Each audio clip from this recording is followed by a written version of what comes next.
உருவும் சீலமும் ஊக்கமும் தாழ்வுறா உணர்வும் தந்து எனது உள்ளத்தமர்ந்தவா. குருவும் தெய்வமாகி அன்பாளர்தம் குறைதவிற்கும் குணப்பெரும் குன்றமே. வெறுவும் சிந்தை விலகு கஜானனம் விளங்கும் சித்தி விநாயக வள்ளலே. வெள்ளைக்கலை விடுத்து வெள்ளை பணி பூண்டு வெள்ளை கமலத்தில் வீற்றிருப்பாள். வெள்ளை அரியாசனத்தில் அரசரோடு என்னை சரியாசனம் வைத்த தாய். உலகம் தழைக்க வந்துதித்த உருவே வருக. போதாதே உற்ற கலைகள் அனைத்தும் உணர்ந்தோய் வருக. ஒன்றிரண்டற்றிலகும் பரமானந்த சுக இயல்பே வருக.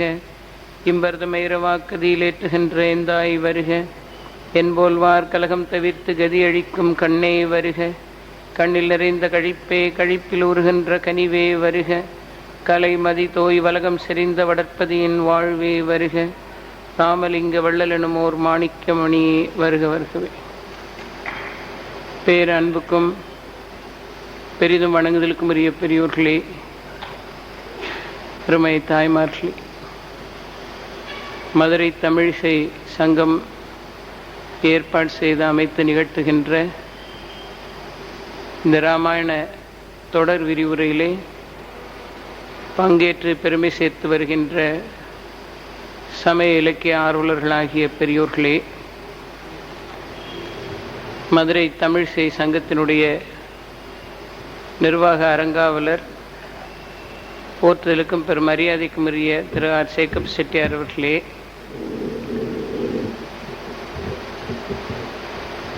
செயலாளர் போற்றுதலுக்குரிய திரு மாணிக்கன் செட்டியார் அவர்களே, அரங்காவலர் இனிய சகோதரர் திரு மோகன் காந்தி அவர்களே, தமிழிசை சங்கத்தினுடைய உறுப்பினர்களே, பெரியோர்களே, அன்பர்களே, உங்கள் அனைவருக்கும் இந்த நல்ல நாளில் என்னுடைய கரங்குவித்த வணக்கத்தை முதலில் சமர்ப்பித்துக் கொள்கின்றேன். ராமகாதையினுடைய 9வது அங்கமாக இன்றைய தினம் ஈடு இணையற்ற வீரனான இந்திரஜித்தனது வீழ்ச்சியையும் அதற்கு பின்னால் ராம ராவண யுத்தத்தினுடைய மிக முக்கியமான பகுதியாக கருதப்படுகின்ற இலங்கேஸ்வரனுடைய வீழ்ச்சியையும் இணைத்து சிந்திக்க இருக்கின்றோம். அறம் வெல்லும், பாவம் தோற்கும் என்கிற வாசகத்தினுடைய உட்பொருளை நமக்கு உணர்த்தக்கூடிய நிகழ்ச்சிகள்தான் இன்றைய கதையில் சொல்லப்பட இருக்கின்ற 2 வீழ்ச்சிகளுமே. மகன் வீழ்ந்தான், அவனை தொடர்ந்து தந்தையும் வீழ்ந்தான். அதர்மத்தினுடைய ஆணிவேராக இருந்த ராவணனை அழித்து தன்னை அபயம் என்று வந்து அடைந்த தவமுனிவோர்களுக்கெல்லாம் ராமபிரான் அடைக்கலம் கொடுத்து அறத்தை வாழ வைத்த கதைதான் ராமகாதை. அந்த கதையினுடைய மிக முக்கியமான பகுதியாக இருக்கக்கூடிய 2 வீழ்ச்சிகளையும் இன்றைய தினம் நாம் கேட்க இருக்கிறோம் என்றால், நிலத்திலே விழுகிற விதையானது அழிந்தால் அதிலிருந்து செடி வெளியே வந்து விருட்சமாகி நமக்கு பலன் கொடுக்கும். அதர்மம் அழிகிற போது அறம் வாழும். ஆக ராவணனுடைய வீழ்ச்சிக்கு பிறகு அறத்தை வாழ வைப்பதற்காக ராமச்சந்திரமூர்த்தி பட்டாபிஷேகம் பண்ணி கொண்டார் என்கிற கதையின் நிறைவு பகுதிக்கு மிக நெருக்கமாக இப்பொழுது நாம் வந்து கொண்டிருக்கிறோம். நேற்றைய தினம் நான் குறிப்பிட்டேன், நாகபாசத்தினாலே கட்டுண்டு கிடந்தார்கள் வீரர்களெல்லாம், இலக்குவன் உட்பட. கருட பகவான் பறந்து வந்தார். அந்த சிறகின் மந்திர காற்றினாலே நாகக்கட்டுகள் எல்லாம் அவிழ்க்கப்பட்டது. இந்திரஜித்தன் ஏதோ வானர சைன்யங்கள் எல்லாம் வீழ்ந்துபட்டிருக்கும், இலக்குவன் அழிந்திருப்பான் என்று நினைத்து அகங்காரத்தோடு அரண்மனையில் போயிருந்தான். கருட பகவானால் ஸ்ரீ ராமச்சந்திரமூர்த்தியினுடைய படைகளுக்கு ஏற்பட்ட மிகப்பெரிய துன்பமும் அவலமும் விலகி போயிற்று. திருவள்ளுவர் மிக அருமையாக நமக்கு சொல்லுகிறார், செய்யாமல் செய்த உதவிக்கு வையகமும் வானகமும் ஆற்றல் அரிது என்று. கருட பகவானை பார்த்து, உதவிக்கரம் நீட்ட வந்த கருடனை பார்த்து ஸ்ரீ ராமபிரானே கேட்டார், யாரும் அழைக்காமல், யாரும் வேண்டிக் கொள்ளாமல் தானாக வந்து உபகாரம் செய்ய வந்திருக்கிறாயே, இதற்கு நான் என்ன கைமாறு செய்வேன் என்று சொல்லுகிறார் ராமபிரான். நான் இதற்கு என்ன கைமாறு செய்ய போகிறேன்? எந்த வேண்டுகோளும் இல்லாமல் தானாக வந்து இந்த இக்கட்டான சூழ்நிலையில் எனக்கு நீ உபகாரம் பண்ண வந்திருக்கிறாயே, என்ன காரணம் என்று ராமபிரான் கேட்கிறார். காரண காரியத்தோடு தான் உதவிக்கரம் நீட்ட வேண்டும் என்பதில்லை. ஒருவர் உதவி செய்யாமலேயே நாம் அவர்களுக்கு உதவி செய்யக்கூடியவர்களாக இருந்தால் அந்த பேர் உதவிக்கு வானகத்தையும் வையகத்தையும் கூட ஈடாக்க முடியாது என்று திருவள்ளுவர் பேசுகிறார். இப்படி கருட பகவான் காட்டிய மிகப்பெரிய கருணை, வானர சைன்யங்கள் எல்லாம் தப்பித்தது. இலக்குவனும் மீண்டும் உயிரோடு வந்தான். ராமபிரானின் அழுகையும் புலம்பலும் அடங்கிற்று. இந்திரஜித்தன் போய் தன்னுடைய அரண்மனையிலே வானரர்கள் எல்லாம் வீழ்ந்து விட்டார்கள் என்று எண்ணித்தான் முதலில் இருந்தார். ஆனால் களத்திலே இருந்து கேட்ட ஆரவார குரல் அரண்மனை வரையிலேயும் ஒலித்தது. வானர சைன்யங்கள் எல்லாம் ஒன்று கூடி குரல் எழுப்ப தொடங்கியவுடன் ஏதோ வெற்றி முழக்கத்தை போல இருக்கிறதே என்று ராவணன் தன்னுடைய செவிகளை கூர்மையாக தீட்டிக் கொண்டு கேட்டான். அதற்குள் களத்திலே இருந்து வந்த தூதுவர்கள் செய்தி சொல்லிவிட்டார்கள், நாகபாசத்தினுடைய கட்டுக்கள் எல்லாம் அவிழ்ந்து போயிற்று என்று. உடனே தன் புதல்வனான இந்திரஜித்தனை சந்திப்பதற்காக ராவணன் அவனுடைய மாளிகைக்கு போகிறார். இந்திரஜித்தனை இந்த கோலத்தில் முதலாவதாக ராவணன் சந்திக்கிறான். இந்திரஜித்தனுடைய தோள்களிலே இருந்து ரத்தம் கொட்டி கொண்டிருக்கிறது. அவை அத்தனையும் இலக்குவனுடைய அம்புகள் தைத்ததனால் இந்திரஜித்தனுடைய மேனியில் ஏற்பட்ட காயம். ரத்தம் கொட்டி கொண்டிருக்கிறது இந்திரஜித்தனுடைய தோள்களிலே இருந்து. இப்படி ஒரு கோலத்தில் நான் இதுவரை உன்னை பார்த்ததில்லையே என்கிறான் ராவணன். சொல்லும் போதே இந்திரஜித்தன் பதில் சொன்னான், நான் சிவபெருமானையே ஜெயித்தவன், நான் திருமாலை வென்று வெற்றி கொடி நாட்டியவன், நான் தேவேந்திரனை ஜெயித்தவன்.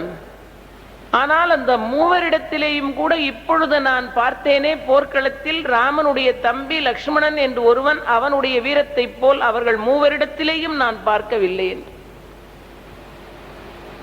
இந்திரஜித்தன் சொல்லிவிட்டு சொன்னான், அப்பா, நான் இப்பொழுது உனக்கு ஒன்று சொல்லப் போகிறேன். ஏதோ நம் மகன் அச்சத்தினால் சொல்லுகிறான் என்று நீ நினைத்து விடாதே.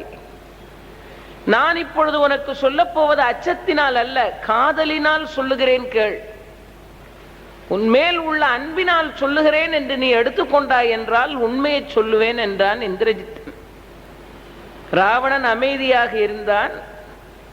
மாபெரும் குலப்பழியை கூட்டிக் கொண்டிருக்கிறாய், இனிமேலாவது சீதையை விட்டுவிட்டு பிழைப்பதற்கு நாம் வழி தேடினால்தான் சரி என்று எந்த இந்திரஜித்தன் தகப்பன் செய்தது சரி என்று சொன்னானோ அவனே நாகவாச கட்டுக்கள் தவிர்ந்த பிறகு, அவனுடைய தோள்கள் லக்ஷ்மணனுடைய அந்த அம்புகளை சந்தித்த பிறகு அவனே மாற்றி பேச ஆரம்பித்தான். அப்பா, நீ பேசாமல் சீதையை விட்டுவிடு, நம் குலம் உய்வடைவதற்கு இது ஒன்றுதான் வழி. நீ குலப்பழியை கூட்டிக் கொண்டாய், நான் ஏதோ லக்ஷ்மணனுடைய கணைக்கு அஞ்சி சொல்லுவதாக நினைத்து பார்க்காதே, நான் உன்மேல் உள்ள அன்பினால் காதலினால் சொல்லுகிறேன் என்றார். யார் யாரோ வரிசையாக சொல்லிக் கொண்டிருக்கிறார்கள். ராவணனுக்கு நல்லது சொல்லுகிறார்கள் என்று அவன் புரிந்து கொள்ளவே இல்லை. இப்பொழுது பிள்ளை சொல்லுகிறார். மகன் சொல்லுவதற்கும் மற்றவர்கள் சொல்லுவதற்கும் வேறுபாடு இருக்கிறது. கும்பகர்ணன் கூட சற்று கோபமாக சொன்னான், ஆசில் பரதாரம் அவை அம்சிரை அடைப்பேம் என்று கோபமாக சொன்னான்.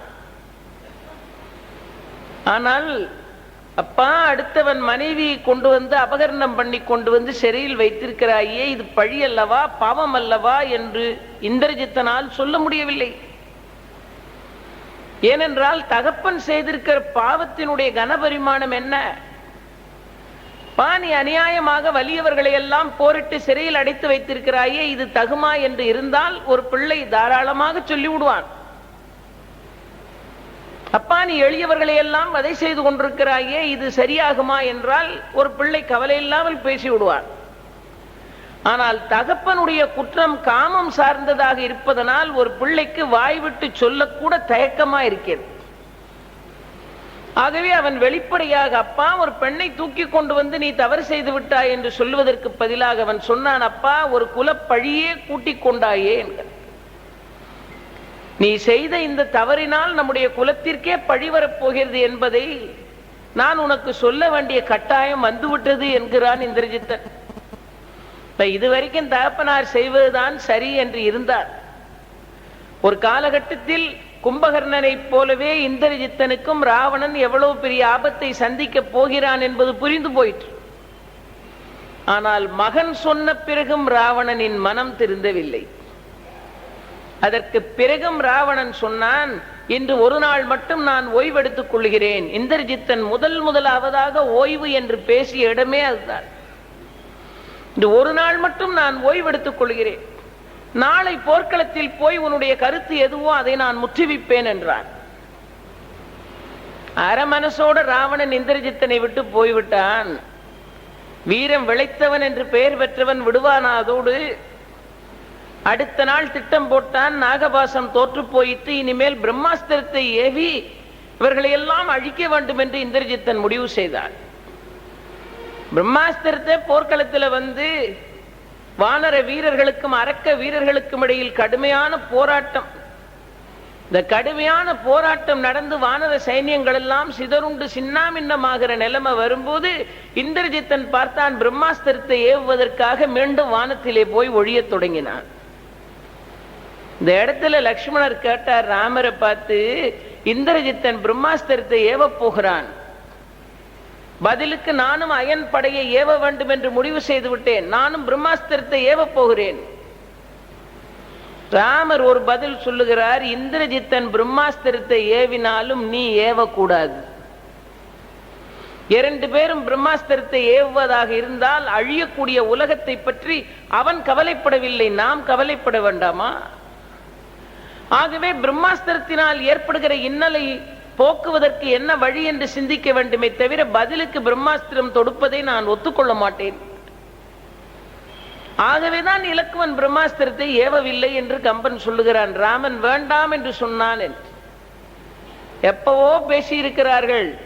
போர் நடக்கிறது, ராம ராவண யுத்தம் என்று, பாண்டவ கௌரவர்களுக்கு என்று யுத்தம் நடக்கிறது குருக்ஷேத்திர களத்தில். இப்படியெல்லாம் கடுமையான யுத்தங்கள் நடக்கிற போது கூட நம் சமய இலக்கியங்களில் வர்ணிக்கப்படுகிற இந்த யுத்தங்களில் எல்லாம் அவர்கள் கடைபிடித்த போர் தர்மங்கள் எப்படிப்பட்டவைகளாக இருந்தது என்பதையும் பேசி வைத்தார்கள். சில காலகட்டங்களில் படிக்கும் போது நமக்கே கூட அதிசயமாக இருக்கும். அவ்வளவு போர் தர்மங்களையும் பேசி வைத்தார்கள் நம்முடைய இதிகாசங்களில். ஒரு ஆயுதம் இருக்கிறது என்பதற்காக அதை பிரயோகப்படுத்தி விடுவதா? அந்த அஸ்திரத்தை பிரயோகப்படுத்தினால் அதனுடைய விளைவு என்ன என்பதை சிந்தித்து பார்த்துத்தான் ஒரு ஆயுதத்தை பிரயோகம் பண்ண வேண்டும் என்கிற தர்மம் அந்த காலத்தில் இருந்தது. இந்த ராமாயணத்துல மட்டுமல்ல, பாரத கதையிலையும் இருக்கிறது. எவ்வளவு கடுமையான அஸ்திரம் கர்ணன் கையிலே இருந்த நாகாஸ்திரம். அதை ஏவினால் யார் மேல் ஏவினாலும் அவர்கள் அழிவார்கள். அந்த அஸ்திரத்தை, பலம் பொருந்திய அஸ்திரத்தை ஒரு முறைதான் ஏவ வேண்டும் என்று சொல்லி பகவானே போய் குந்தி தேவியாரை அனுப்பி வரங்கட்டுவா என்கிறார். குந்தி கூட பகவானிடத்துல கேட்டா, கிருஷ்ணா, ஒரு அஸ்திரத்தை ஏவவே வேண்டாம்னு வரங்கேட்பதா, இல்லை ஒரு தடவை ஏவலாம்னு வரங்கேட்கிறதா, ஒரு தடவை ஏவினாலும் அர்ஜுனன் மாண்டு போவானே என்று குந்தி கேட்டால் பகவான் சொன்னார், அவனை காப்பாற்றுகிற வேலையை நான் பார்த்துக் கொள்ளுகிறேன், நீங்கள் கவலைப்பட வேண்டாம், இந்த அபாயகரமான அஸ்திரத்தை ஒரு முறைக்கு மேல் இன்னொரு முறை ஏவ வேண்டாம் என்று மட்டும் வரங்கேளுங்கள். அப்படியானால் பலம் பொருந்திய அஸ்திரம் இருக்கிறது, ஆயுதங்கள் இருக்கிறது என்பதற்காக அதை ஏவி விடலாமா? நாம் வாழ்ந்து கொண்டிருக்கிற உலகத்திலேயும் இதைத்தானே விரும்பிக் கொண்டிருக்கிறோம், போரில்லாத ஒரு அமைதி உலகம் வேண்டும் என்று. நாமும் ஒவ்வொரு குடியரசு தினம் வருகிற போதும் சுதந்திர தினம் வரும்போதும் என்னென்ன படைகள்லாம் இப்ப புதுசா வச்சிருக்கோம், எத்தனை புதுமையான ஆயுதங்கள்லாம் நம்ம கிட்ட இருக்குன்னு அணிவகுப்பு செஞ்சுதான் காட்டுறோம். நம்ம எல்லாம் தொலைக்காட்சியில பார்த்துட்டு இருக்கிறோமே, வரிசையா எல்லாம் போகும்போது நம்ம அறியாமலே பார்த்துட்டு, பரவாயில்ல, இவ்வளவு ஆயுத அஸ்திரங்கள் இந்தியாவிலே இருக்கா? நம்ம நாடும் பரவாயில்லை, ஒரு வல்லரசாகக்கூடிய தகுதியை நோக்கி நம் நாடு வந்து கொண்டிருக்கிறது என்று பார்க்கிறோம். நான் இதையெல்லாம் ஏன் அணிவகுப்பு செய்து காட்டுகிறார்கள் என்றால், இந்தியா சமாதானத்தை மட்டும் பேசிக்கொண்டு யார் அடித்தாலும் வாங்கிக் கொள்ளும் என்று பொருள் அல்ல.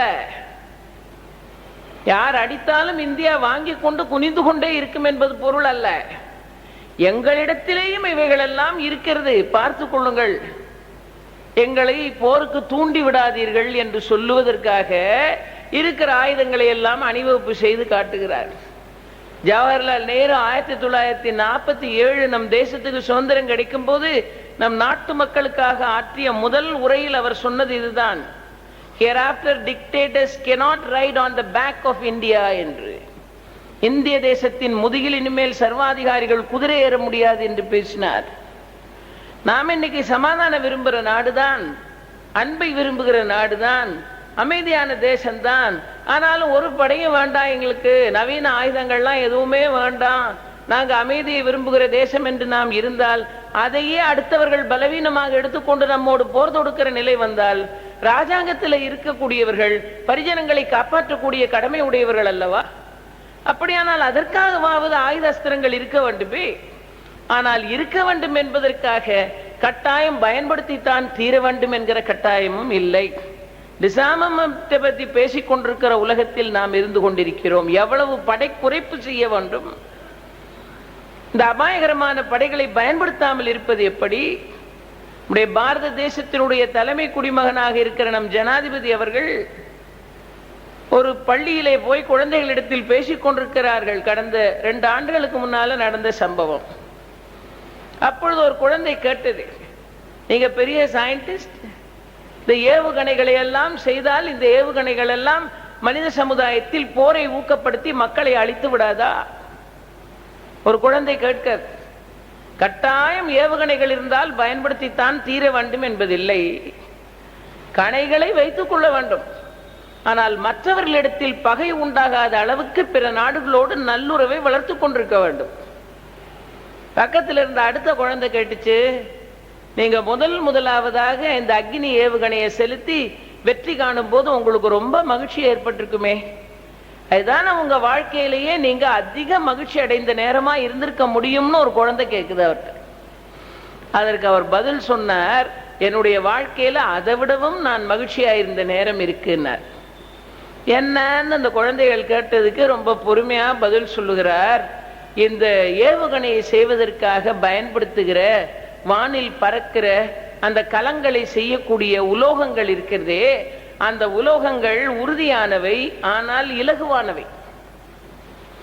மிகவும் இலகுவான உலோகங்கள், ஆனால் உறுதியானவை. அவைகளைத்தான் விண்கலங்களை செய்வதற்காக பயன்படுத்துகிறார்கள் அறிவியல் வல்லுநர்கள். அந்த விண்கலங்களை செய்ய பயன்படுத்தக்கூடிய அந்த உலோகங்களை வைத்துத்தான் சமீப காலத்தில் மருத்துவ உலகமானது கால் கைகளை இழந்து சிரமப்படுகிறவர்களுக்கு செயற்கை கை கால் பொருத்துவதற்கு அந்த உலோகத்தை தான் இப்பொழுது பெரும்பாலும் பயன்படுத்துகிறார்கள். ஏனென்றால் அவர்கள் செயற்கை கை கால்களை தூக்கி கொண்டு நடக்கும் போது அவர்களுக்கு அதிக பாரமா இருக்காது.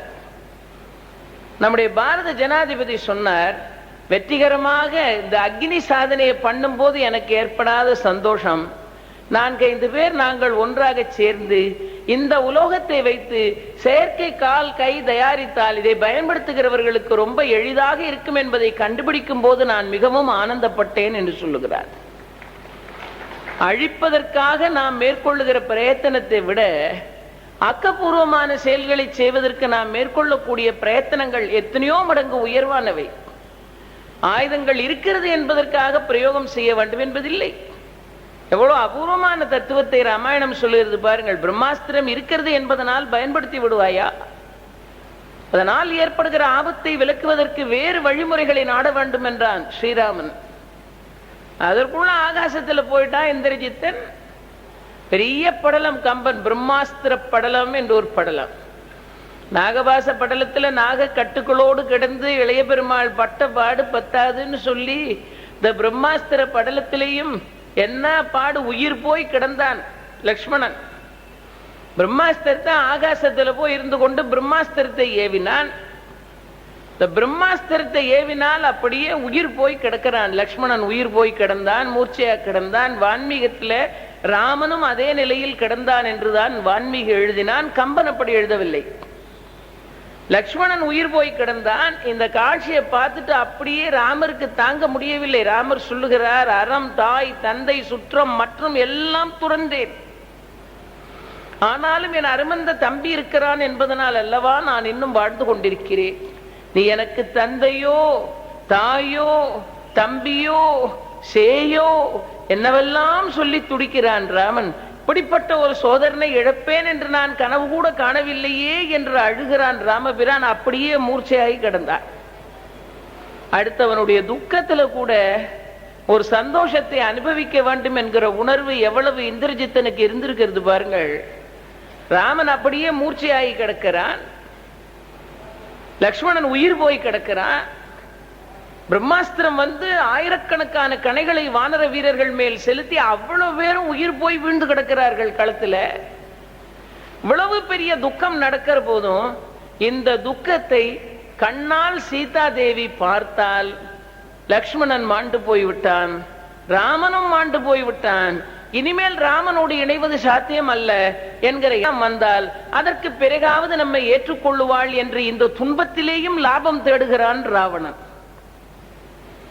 ஆக இந்திரஜித்தனுடைய ஒப்புதலோட சீதை போலவே மாயா ஜனகனை கொண்டு வந்தது போல இப்பொழுது மாயா சீதையை பண்ணி ஜனக மகாராஜன் மாதிரி ஒரு மாயா ஜனகனை கொண்டாந்து நிறுத்தினானே, மாயா சீதையை செய்து போர்க்களத்தில் வைத்து அவளை வெட்டுவது போல இந்திரஜித்தன் வேடிக்கை காட்டி ராமலட்சுமணர்களை அயோத்தி மாநகரத்திற்கு தான் போவது போல போக்கு காட்டினான் என்று ராமாயணத்தில் படிக்கிறோம்.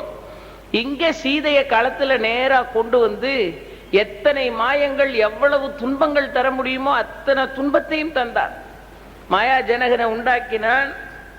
மாயா சீதை போல ஒரு சீதையை உருவாக்கி காட்டி அவளை வெட்டுவது போல ராமரையும் லக்ஷ்மணரையும் கண்ணீர் விட்டு துடிக்க வைத்தான். இப்ப அசோகவனத்தில் இருக்கிற சீதையை அப்படியே அழைத்து கொண்டு வா என்றான். எவ்வளவு துயரங்களை ஒருவன் சுமந்து கொண்டிருக்கிறான் என்பதை பார்க்கும் போதும் அவனுடைய துக்கத்தை இன்னும் அதிகப்படுத்துவதிலேயே தனக்கு மகிழ்ச்சி இருப்பதாக எண்ணியவன் ராவணன். இந்திரஜித்தனோட சம்மதத்தோடு தான் நடக்கிறது. அசோகவனத்திலிருந்து சீதையை அழைத்து கொண்டு வந்து ராமர் அப்படியே மூர்ச்சையா கிடக்கிறார். பார்த்தால் மூர்ச்சையா கிடக்கிற ராமரை பார்த்தா உயிர் போய் கிடக்கிற மாதிரி இருக்க. உயிரே போய்த்தான் லட்சுமணன் கிடந்தார். வானர சைனியங்கள் எல்லாம் வீழ்ந்து கிடக்கிறார்கள். அசோகவனத்திலிருந்து சீதையை கொண்டு வா என்றான். சீதையை அழைத்து கொண்டு வந்தார்கள். ஒரு விமானத்துல வச்சு சீதையை கொண்டாந்து மேல இருந்து காட்டுகிறார்கள். பார், இனிமேலா காகுத்தனோடு இணைந்து வாழப்போகிறாய், இனிமேலாவது ராவணனை ஏற்றுக்கொள் என்று இந்த காட்சியை காட்டுகிறார்கள். வேற என்ன செய்ய முடியும் ஒரு பெண்ணால்? இந்த காட்சியை பார்த்தவள் கண்ணீர் விட்டாள் என்று எழுதும் போது கம்பன் சொன்னான், மங்கை அழலும் வான்நாட்டு மயில்கள் அழுதார். சீதை அழுதா, அதை பார்த்து தேவலோகத்தில் இருக்கிற வானத்து அரம்பேர்கள் எல்லாம் அழுதார்கள். மழவிடையோன் பங்கில் உறையும் குயில் அழுதாள். சிவபெருமானுடைய இடபாகத்தில் இருக்கக்கூடியவளான உமாதேவி கண்ணீர் விட்டு கதறினாள். நாம் அடந்தை அழுதாள். சரஸ்வதி தேவி அழுதாள். கங்கை அழுதாள். கங்காதேவியும் அழுதாள். கமல தடங்கண்ணான் தங்கை அழுதாள். துர்காதேவியும் அழுதாள். அடுத்த வரியில ஒரு சொல் போட்டான் கம்பன், இறங்காத அரக்கி மாறும் அழுதார். இறக்கமே இல்லாத அரக்கிகளும் கூட கண்ணீர் விட்டு விட்டார்கள் ஒரு பெண் அழுவதை பார்த்தவுடன். மங்கை அழலும் வான்நாட்டு மயில்கள் அழுதார். மழவிடையோன் பங்கில் உறையும் குயில் அழுதாள்.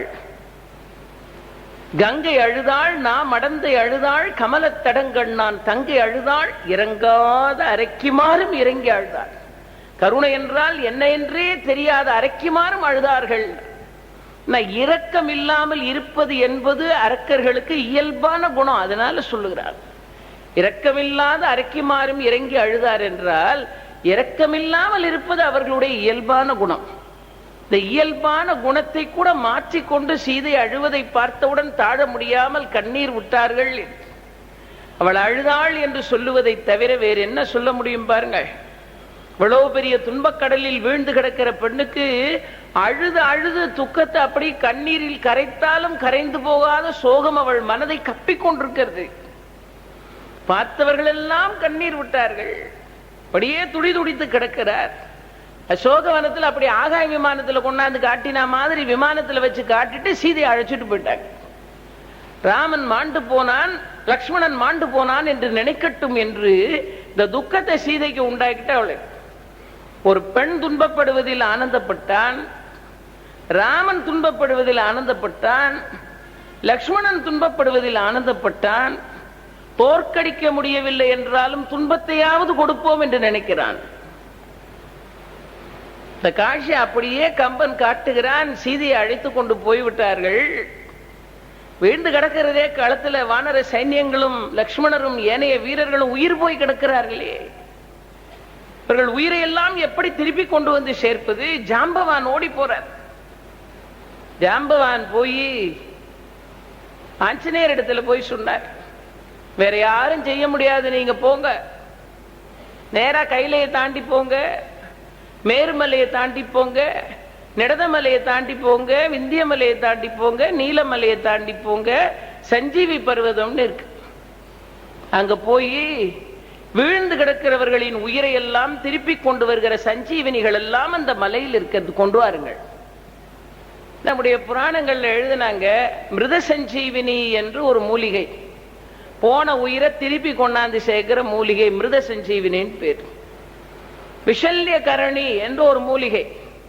இந்த விஷல்ய கரணி என்கிற மூலிகையானது நாம படிக்கிறோமே, நாள்தோறும் சண்டை நடக்குது, போராட்டம் நடக்குது, குதிரைகளும் யானைகளும் சண்டை போடுது, ஆயிரக்கணக்கான அம்புகளை பொழிந்தார்கள் அப்படிங்கிற 1000 அம்பு போய் உடம்ப தைக்குது. அடுத்த நாள் காலையில எப்படி சண்டைக்கு வருவாங்க?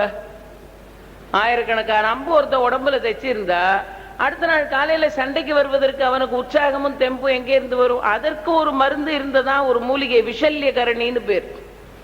ராத்திரியே இந்த அம்பு தைச்சவன் போய் படுத்த உடனே உடம்புல இருக்கிற அம்பை எல்லாம் உருவி எடுத்துட்டு அந்த விஷல்ய கரணி என்கிற மூலிகையை அரைச்சு உடம்புல தடவிடும். அந்த அம்பு தைத்த இடத்துல உள்ள காயம் எல்லாம் போனது பத்தாதுன்னு ஒடிந்து உள்ள இருக்கிற அம்பின் நுனிகளை கூட அந்த மூலிகை வெளியே தள்ளிடுமா. விஷல்ய கரணின்னு அந்த மூலிகைக்கு பேர். இதை நம்முடைய புராணங்கள்ல எழுதுறாங்க. இந்த வேலையை பாருங்கள், எல்லாரும் சண்டை போட்டுட்டு அர்ஜுனன், பீமன், தர்மன் பாரத கதையில எல்லாம் சண்டை போட்டு ராத்திரி வந்து பாசறையில இரவு நேரத்துல தூங்குவாங்களாம். கிருஷ்ணர் மட்டும் தூங்க மாட்டான். கிருஷ்ணர் போய் இந்த விஷல்ய கரணிங்கிற மூலிகையை எடுத்து கிருஷ்ணர் போய் அரைப்பாராம். அரைச்சு கொண்டாந்து இந்த அர்ஜுனன் இருந்து சண்டை போடுறானே, அந்த தேர்ல பூட்டி இருக்கிற குதிரைகள் இருக்க, அந்த வெள்ளை குதிரைகள் உடம்புல அம்பு தைச்சிருக்கும்ல, அது மேல எல்லாம் அந்த மூலிகையை பூசி காலையில பொழுது விடிஞ்ச உடனே உள்ள இருக்கிற அம்பெல்லாம் அந்த நுனியெல்லாம் வெளியே வந்துருமா, அதெல்லாம் எடுத்து அந்த குதிரைக்கு வேண்டிய எல்லா விதமான மருத்துவ கவனிப்பும் பண்ணி அடுத்த நாள் போர்க்களத்துக்கு கொண்டு வருவார். நல்லதானே பாரத கதையில சொன்னாங்க, பகவானே எல்லா வேலையும் பகவானே தான் இருக்கிற இடத்திலிருந்து இறங்கி வந்து எதையும் ஒரு சிறிய வேலையாக கருதி பார்க்காமல் நமக்கு முன்னுதாரணம் காட்ட வேண்டும் என்பதற்காக பகவானே குதிரை சேவகம் பண்ற வேலையும் செய்திருக்கிறார். விஷல்ய கரணி என்கிற அபூர்வமான ஔஷதம். சந்தான கரணி என்று ஒரு மூலிகை. போர்க்களத்துல போர் செய்யறவனோட கை காலு இதெல்லாம் வெட்டுப்பட்டு விரல்கள் நகங்கள் துண்டா போனா அந்த போனதையெல்லாம் ஒன்னா சேர்த்து அரைச்சு இந்த மூலிகையை பூசிட்டா எல்லாம் பிரிந்ததெல்லாம் ஒன்றாக ஒட்டி கொள்ளுகிற சந்தான கரணி என்கிற மூலிகை. சஞ்சீவி கரணி என்கிற மூலிகை, அது போன உயிரை திருப்பி கொண்டு வருகிற மூலிகைகளில் ஒன்று. ஜாம்பவான் சொல்றாரு, நேரா போய் கைலை தாண்டி, மேரு தாண்டி, விந்தியமலை தாண்டி, நெடுதமலை தாண்டி, நீலமலை தாண்டி, கரியமலை தாண்டி நேரா போனால் சஞ்சீவி மலை. இந்த ஆஞ்சநேயருக்கு தான் அதை பேர்த்து எடுத்துட்டு வர அவ்வளோ பலமும் இருக்கு. ஆனா என்ன, ஆஞ்சநேயருக்கு தன்னோட பலம் தெரியாதே, யாராவது சொன்னா தானே அவர் பலம் அவருக்கு தெரியும். இது ஒண்ணு. ரெண்டாவது, அவருக்கு கொஞ்சம் நம்மள மாதிரி ஞாபகம் மறந்துடுவார் ஆஞ்சநேயர். அந்த ஞாபகம் அவ்வளோ அதீதமான பலசாலியா இருந்த ஆஞ்சநேயருக்கு ரிஷிகள் கொடுத்த சாபம், கொஞ்சம் ஞாபகம் மருதி, தன் பலம் தெரியாம இருக்கணும். அவ்வளோ பலசாலியா இருந்தவர். எல்லாம் தாண்டி போய் அந்த மூலிகைகளை கொண்டு வந்தால் இவர்கள் உயிர் பிழைக்கலாம் என்று ஜாம்பவான் சொன்ன உடனே ஆஞ்சநேயர் பறக்கிறார். மருந்து மலை எடுக்கிறதுக்காக புறப்பட்டு போனார் ஆஞ்சநேயர். இந்த மருந்தைத்தானே கொண்டு வர போனார். சஞ்சீவி கரணிங்கிற மருந்தைத்தான் கொண்டு வரணும். அந்த மலை வரைக்கும் தேடி தேடி கைலாச மலையை வலமா வந்து பிரதர்ஷனமா வந்து போயிட்டார். நீலமலையை தாண்டி போயிட்டார். சஞ்சீவி மலை வரைக்கும் வந்துட்டார். வந்த பிறகு ஆஞ்சநேயருக்கு என்ன மூலிகை எடுக்க சொன்னாங்கன்னு தெரியல. இங்கே உயிர் போய் எல்லாரும் கிடக்குறாங்க, அவருக்கே உரிய மறதி வந்துருச்சு. பழையபடி பறந்து அங்கே இருந்து ஓடி வந்து என்ன மூலிகையை கொண்டு வரணும்னு கேட்டா அது வரைக்கும் இவங்க உயிரோட இருப்பாங்களா? அதனால ஆஞ்சநேயர் பார்த்தார், எந்த மூலிகையோ இந்த மலையில தானே இருக்கு, பேசாம எது தேவையோ அதை எடுத்துக்கட்டும், மலையோட கொண்டு போயிருவோம், பர்வதத்தையே தூக்கிட்டு வந்தார். மூலிகையை வெட்டி கொண்டு வரும்படியாக ஜாம்பவான் சொன்னார். ஆனால் ஆஞ்சநேயரோ மலையை கட்டி கொண்டு வந்து விட்டார். மலையவே தூக்கிட்டு வந்துட்டார். எல்லா மூலிகைகளும் அதில் இருக்கு. நேரா தூக்கிட்டதான் சொன்னார்கள். அழியுங்கால் உதவி தரும் ஐயனே என்று ராமன் பேசினானே ஆஞ்சநேயரா, அப்படியே தூக்கிட்டு நேரா பறந்து வந்து அந்த போர்க்களத்துக்குள்ள இத்தனை மூலிகைகளும் இருக்கக்கூடிய சஞ்சீவி பர்வதம் உள்ள வந்த உடனே அந்த மலையில் உள்ள மூலிகை காற்று படுகிற போதுதான் போன உயிர் லக்ஷ்மணனுக்கு திரும்பி வந்து, வானர சைனியங்களுக்கெல்லாம் உயிர் வந்து விட்டது. வீராளிகள் அரக்கர்கள் அழிந்து கிடக்குறாங்களே, அவங்க காலெல்லாம் ஆடு, சீக்கிரமா தூக்கிட்டு போயிருட்டார். ஏன்னா அவர் கொண்டாந்த மலை காற்று பட்ட உடனே வீழ்ந்து கிடக்கிற அரக்கர்களின் காலெல்லாம் ஆடுதான், அவங்களுக்கு உயிர் வந்துடாம சீக்கிரமா கொண்டு போயிரு. வந்த வேகத்திலேயே இந்த மலையை கொண்டு போய் எடுத்த இடத்தில் திருப்பி வைக்க வேண்டிய வேலையை ஆஞ்சநேயர் செய்ய வேண்டியதாயிடுச்சு. ஸ்ரீ ராமபிரான் கட்டி தழுவி கொண்டார். கட்டி தழுவி கொண்ட ராமபிரான் சொன்னார், ஆஞ்சநேயனை பார்த்து பாருங்கள், தசரத சக்கரவர்த்திக்கு நாங்கள் குழந்தைகளாக பிறந்தோம். தசரதன் தான் எங்களுடைய தகப்பன். அந்த தசரதன் மூலமாக எங்களுக்கு கிடைத்த உயிரானது இந்த போர்க்களத்தில் பிரம்மாஸ்திரத்தினால் அழிந்துபட்டது.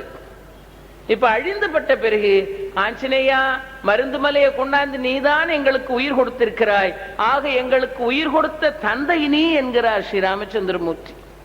ஆஞ்சநேயருக்கு கிடைத்த பெருமை ராமாயணத்துல வேற யாரும் அந்த பெருமையை சுவீகரித்துக் கொள்ளவே முடியாது. அந்த பெருமைக்கு காரணமா இருந்தது ஆஞ்சநேயனின் கைங்கரியம், சாமானிய கைங்கரியம் அல்ல. கட்டி தழுவி கொள்ளுகிறார் ஸ்ரீ ராமச்சந்திரமூர்த்தி. பிரம்மாஸ்திரத்தினால் ஏற்பட்ட இந்த ஆபத்திலே இருந்தும் லக்ஷ்மணரையும் ஏனைய வானர சைனியங்களையும் காப்பாற்றுகிற அந்த அபூர்வமான உதவியானது ஆஞ்சநேயர் மூலமாக கிடைக்கும். அதுதான் வைணவ சம்பிரதாயத்தில் கருடாழ்வாரை பெரிய திருவடி என்றும் ஆஞ்சநேய பகவானை சிறிய திருவடி என்றும் சிறமேல் வைத்து கொண்டாடுகிறார்கள் என்றால் ரெண்டு பேருடைய பங்கும் சாதாரணமானதல்ல. நாகபாசத்தினால உயிர் போகும்போது கருடாழ்வார் வந்து காப்பாற்றுகிறார். இங்கே பிரம்மாஸ்திரத்தினால உயிர் போய் கிடக்கும் போது சஞ்சீவ பருவத்தை கொண்டாந்து ஆஞ்சநேயர் காப்பாற்றுகிறார். அதனால ஆஞ்சநேய பகவானுக்கு உயிர் காக்கும் தோழன் என்று பெயர். எவ்வளவு கடுமையான ஆபத்தா இருந்தாலும் அந்த ஆபத்து நேரத்தில் ஆஞ்சநேயரை நினைத்தால் ஓடி வந்து உதவிக்கரம் நல்கக்கூடியவராக இருக்கிறவர் ஆஞ்சநேயமூர்த்தி. அவரை நம்ம நோக்கி அவரோட கவனத்தை திருப்பறதுக்கு தான் ஒரு அபூர்வமான வழி நமக்கு சொல்லி கொடுத்துட்டாங்க. அது என்னன்னா ராமநாமம். வேற ஒண்ணும் நீங்க பெரிய பிரயத்தனம் எல்லாம் பண்ண வேண்டாம். நீங்க வாட்டுல ராமநாமத்தை சொல்லிட்டு இருந்தா நாம கேட்கிற இடத்தை தேடி ஆஞ்சநேயரே வந்துருவார்னு. அவரை கவர்ந்து இழுப்பதற்குண்டான அஸ்திரமே எந்த அஸ்திரத்துக்கும் கட்டுப்படாத ஆஞ்சநேயர். ஆனால் அவரை கவர்ந்து இழுக்கக்கூடிய ஆற்றல் மிகுந்த அஸ்திரமா இருக்கக்கூடியது ராமா என்கிற 2 எழுத்து திருநாமம் தான், வேற எதுவும் இல்லை. அவ்வளவு அபூர்வமான உதவியை பண்ணினார். அப்பொழுது ஸ்ரீ ராமச்சந்திரமூர்த்தி ஆஞ்சநேயரை கட்டி தழுவி கொண்டு இந்த பிரம்மாஸ்திரத்தினால ஏற்பட்ட துன்பமும் விலகி போயிட்டு, அதுக்கு பிறகு இந்திரஜித்தன் நினைக்கிறான், நாகபாசத்தை ஏவினால் நடக்கவில்லை, பிரம்மாஸ்திரத்தை ஏவினா ஒண்ணும் நடக்கல, இதற்கு மேல என்ன செய்யலாம்னு திட்டம் போட்டார். இதற்கு மேல இந்த சீதையை மாயா சீதையை செய்து சீதா தேவியாரை கொண்டு வந்து மாயமாக சீதை போல ஒரு பெண்ணை மாயா சீதையை உருவாக்கி களத்துல கொண்டாந்து ராமர் லக்ஷ்மணர் கண்களுக்கு முன்னால துண்டு துண்டா வெட்டி போடும். அது மாதிரி செஞ்சுட்டு அயோத்தி மாநகரத்தை நோக்கி போற மாதிரி நடிக்கணும்.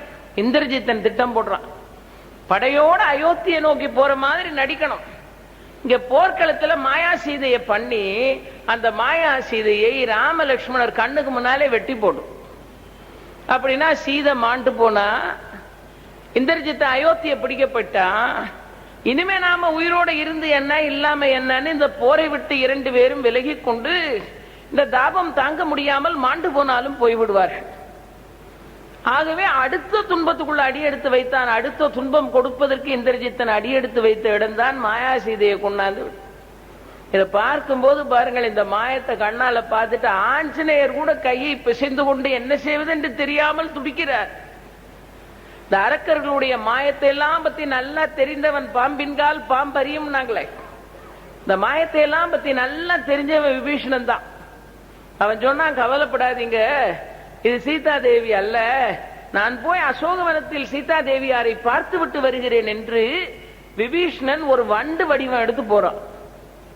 வண்டு வடிவம் எடுத்து அசோகவனத்தில் போய் பார்த்துட்டு வந்துட்டு சொல்லிட்டான், அது உண்மையான சீதா தேவி அசோகவனத்தில் இருக்கிறாள். இவன் மாயா சீதையை வெட்டி போட்டுட்டு நேரம் அயோத்திக்கு போற மாதிரி போக்கு காட்டுறான். விபீஷணன் இளைய பெருமாளிடத்தில் சொல்லி வைத்தான், இவன் அயோத்திக்கு போகவில்லை, நிகும்பலை என்று ஒரு இடம் இருக்கிறது. அந்த நிகும்பலையில போய் இந்த இந்திரஜித்தன் ஒரு யாகத்தை பண்ணி முடிச்சுட்டான். ஆனால் அதற்கு பிறகு இந்திரஜித்தனை வெல்வார் 7 உலகத்திலையும் கிடையாது. அந்த யாகத்தை மட்டும் தடையில்லாமல் இந்திரஜித்தன் நடத்தி விட்டான் என்றால் அவனை யாராலும் வெல்ல முடியாது. அந்த யாகம் பண்ணுவதற்காக நிகும்பலைக்கு போயிருக்கிறான்.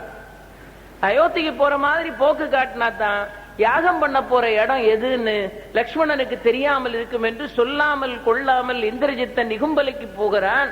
அவன் நிகும்பலை யாகம் பண்ண போறான்னு தெரிஞ்ச உடனே படையோட போயிட்டார் லக்ஷ்மணன். அந்த யாகத்தை அழிக்கிறதுக்கு பட்ட பாடுதான், கடுமையான போராட்டம். அஸ்திரங்களை போட்டு அந்த யாக குண்டத்திற்குள் எரிந்து கொண்டிருக்கிற அக்னிக்குள்ள இவன் சிதைக்கிற தலைகளை எல்லாம் கொண்டு போய் சேர்க்கிறான் லக்ஷ்மணன். குருதி கொட்டுகிறது யாக குண்டத்துக்குள்ள. நிகும்பலை யாகத்தை தகர்த்து எரிகிறான் தன்னுடைய ஆற்றலால. இந்த நிகும்பலை யாகத்தை ஒண்ணும் இல்லாம தன்னுடைய ஆற்றலினால் சின்ன பின்னப்படுத்திய பிறகு இந்திரஜித்தனுக்கும் லக்ஷ்மணனுக்கும் நேருக்கு நேராக நடந்த கடைசி சண்டை. அவன் எல்லா மாயங்களிலும் வல்லவன் என்பதனால் இந்திரஜித்தனை வெல்லுவது அவ்வளவு அரிதல்ல. ஏன் இந்திரஜித்தன் அவ்வளவு துணிச்சலா இருந்தான்னா, தன் தந்தைய மாதிரியே தவம் பண்ணியவன். தவத்தை மட்டுமே நம்பி இருந்தவன் அல்ல, தன்னுடைய வீரத்தினாலும் உயர்ந்து நின்றவன். எல்லா விதமான மாயா சக்திகளும் உடையவன், அனைத்து தந்திரங்களும் தெரிந்தவன். ஏன் இவ்வளவு தைரியமா இருந்தான்னா, அவன் தகப்பனான ராவணம் துணிச்சலாக இருந்தான். ஏனென்றால் எனக்கு பிரம்மதேவர் 33 கோடி வாழ்நாளை கொடுத்திருக்கிறார் என்று ராவணன் துணிச்சலாயிருந்தான். இந்த மாதிரி இந்திரஜித்தனும் துணிச்சலா இருந்தான். என்ன துணிச்சல்னா, என்ன யாராலையும் கொல்ல முடியாதுன்னு துணிச்சல். இந்திரஜித்தனை யாராவது வீழ்த்த வேண்டும் என்றால் அவன் 14 ஆண்டு காலம் விழிமூடி தூங்காதவனா இருக்கணும், இல்லையானால் இந்திரஜித்தனை வீழ்த்த முடியாது. அப்ப இந்திரஜித்தன் நினைச்சான், பூலோகத்துல ஒருத்தன் 14 வருஷம் கண்மூடி தூங்காம இருப்பானா? அப்படி ஒரு மனிதன் இருக்க மாட்டான். ஆகவே எனக்கு வீழ்ச்சி இல்லை என்று முடிவு செய்தான். அது மட்டுமல்ல, 14 ஆண்டு காலம் எவன் ஒருவன் நைஷ்டிக பிரம்மச்சரிய விரதத்தில் இருக்கிறானோ அவன் மட்டுமே இந்திரஜித்தனை வீழ்த்த முடியும். அப்படியானால் 14 ஆண்டு காலம் பிரம்மச்சரிய ஒழுக்கம் பேணுகிறவன், 14 ஆண்டு காலம் விழிமூடி தூங்காதவன், அப்படி ஒருவன் இருக்க மாட்டான். ஆகவே எனக்கு மரணம் இல்லை என்று அவன் நினைத்துக் கொண்டிருந்தான். லக்ஷ்மணனோ என்னைக்கு காட்டுக்கு புறப்பட்டானோ அன்னையிலிருந்து கண்ணுல விழிகளில் உள்ள தூக்கத்தை விரட்டியவன். அதனால்தானே ராமர் பட்டம் கொடுத்தார், துஞ்சலில் நயனத்த ஐயன். கண்ணுல தூக்கமே கிடையாது. தூக்கத்தை ஒருத்தருக்காக பரித்தியாகம் பண்ணி தொண்டு செய்ய வந்த கைங்கரிய பானுவா இருந்தவன். 14 ஆண்டு காலம் நைட்டிக பிரம்மச்சரிய ஒழுக்கத்தில் இருந்தவன். தனக்கு சாவே கிடையாதுன்னு நினைத்தான் இந்திரஜித்தன். கடைசியா 2 பேருக்கு இடையில் போராட்டம் நடக்கிற போதும் அந்த இளைய பெருமாளின் வில்லாற்றலை பார்த்து பார்த்து இந்திரஜித்தனுக்கு அத்தனை அதிசயமாயிருக்கு. தனக்கு தெரிந்த எல்லா மாயங்களையும் பயன்படுத்துகிறான். அவனுடைய மாயங்களை முறியடிக்கிறதுக்கு இந்திரஜித்தன் இத்தனை மாயங்களிலேயும் வல்லவன் என்று லக்ஷ்மணனுக்கு சொல்லி வச்சது விபீஷணன். விபீஷணன் லக்ஷ்மணனுக்கு சொன்னதை கேட்டுத்தான் தன்னுடைய மாயா சக்தியை இந்திரஜித்தன் விளம்பி காட்டும் போது அவனை சந்திக்கிற வீரத்தை இலக்குவன் நிலைநாட்டி காட்டுகிறான். ஒரு காலகட்டத்தில் களத்துல சண்டை போட்டுட்டு இருக்கும் போது விபீஷணனை கண்ணால பார்த்தான். பார்த்த உடனே இந்திரஜித்தனுக்கு தலைக்கு மேல கோபம் ஏறுகிறது. அவன் சொன்ன, சகோதரனை கைவிட்டு விட்டு குலத்தையும் மறந்து விட்டு சுற்றத்தாரை துறந்து விட்டு ஒரு பகைவனுக்கு பின்னால போய் சேர்ந்திருக்கிறாயே, நாங்கள் எல்லாம் மாண்டு போன பிறகு சுடுகாடா இருக்க போற இலங்கையை ஆழ வேண்டும் என்று உனக்கு அவ்வளவு ஆசையா என்கிறான். நீ என் தந்தைக்கு ஒரு சோதரனா, உன்னை போல் ஒரு துரோகி இல்லை என்று பேசுகிறார் நேருக்கு நேரா. இந்த மாயங்களை எல்லாம் பத்தி விபீஷணன் லக்ஷ்மணனுக்கு சொல்லி வைத்தான். லக்ஷ்மணர் அஸ்திர பிரயோகம் பண்றார். இந்திரஜித்தனுக்கும் லக்ஷ்மணருக்கும் இடையில் நடந்த பயங்கரமான அந்த போராட்டத்தை தேவாதி தேவர்கள் எல்லாம் பார்த்து விதிர்விதிர்த்து போய் நிற்கிறார்களாம். ஒன்னும் பண்ண முடியல. இந்திரஜித்தனுடைய ஒரு தலையை வெட்டி வீழ்த்தினா அடுத்த தலை முளைக்கும். ஒரு கையை வெட்டி லக்ஷ்மணன் வீழ்த்தினால் அடுத்த கை முளைக்கும். வெட்ட வெட்ட கையும் காலும் தலையும் முளைத்துக் கொண்டே இருக்கிற மாய சித்தியில் வல்லவனாக இருக்கிறவன் அவன் எப்படி வீழ்த்துறது? இவ்வளோ போராடிட்டு கடைசியா பார்த்தார். அவன் நாகபாசத்தை ஏவினான், தப்பிச்சு வந்தாச்சு. அவன் பிரம்மாஸ்திரத்தை ஏவினான், தப்பிச்சாச்சு.